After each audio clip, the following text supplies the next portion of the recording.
we're continuing to move along through the spring and actually quickly approaching summer here within the next month. But unfortunately, spring's been very active. Really, the last 2 months, we've just been seeing storm after storm pretty much week after week. And especially this week, we've seen a little bit of extra activity. We saw some storms overnight Tuesday into Wednesday morning, where we saw some widespread damage reports of wind through parts of Ohio. Even those tornado warnings you can see for Jefferson, well, those tornado reports for Jefferson, as well as Hancock counties into Pennsylvania as well. Even last night in the dinner time and evening hours, we did see a couple more tornado warnings across the region as a whole. Only one here for Belmont as well as Monroe, as well as Marshall counties.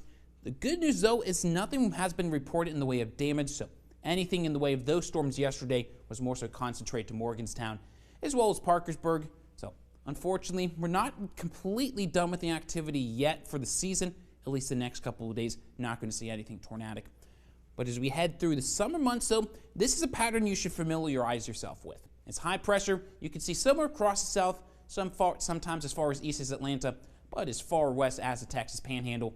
But what that's going to do is it's just going to pump in this warm, moist air really over the next couple months. So it's going to be hot, it's going to be humid, and with the jet stream pretty much just off to our north, that's going to allow all these ingredients to sort of come together. You can especially see that across the northern plains, through the Midwest, and into the Ohio Valley. So severe storms are likely still going to continue over the next couple months, and the activity is still going to be above average, especially as we head through the summer. Currently 51 here in Wheeling, as well as Steubenville and Chester. That's pretty much our average across the valley. Still, it's warm as 53 into Moundsville, as well as New Martinsville and St. Mary's, but as cool as 49 on up into Carrollton. So it's feeling a little bit cooler this morning, still dealing with a few light showers and drizzle. That continues for the next hour or so, so by 9-10 a.m., not completely out of the area, and it's more so just clouds, but past lunchtime, we'll start to clear out a little bit, so you'll see some pockets of clouds, you'll see some pockets of sunshine, but any extra sunshine earlier in the day means we could see a few showers try to pop up. Not expecting anything in the way of storms until at least tomorrow. But with the sunshine, temperatures will try to get back into the 60s. It's cool as 16 in Millersburg, but as warm as 66 in Caldwell, as well as on over to Zanesville. And even tomorrow, once again, I'm going to see a little bit more activity.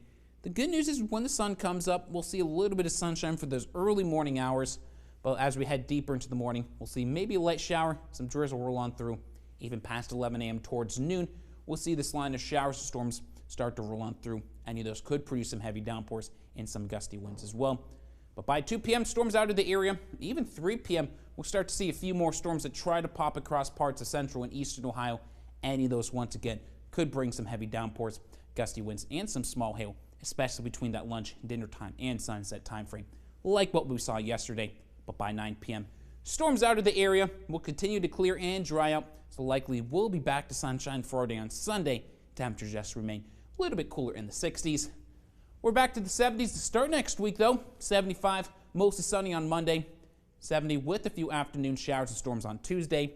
72, clearing skies on Wednesday. Then 75, back to sunshine Friday on Thursday.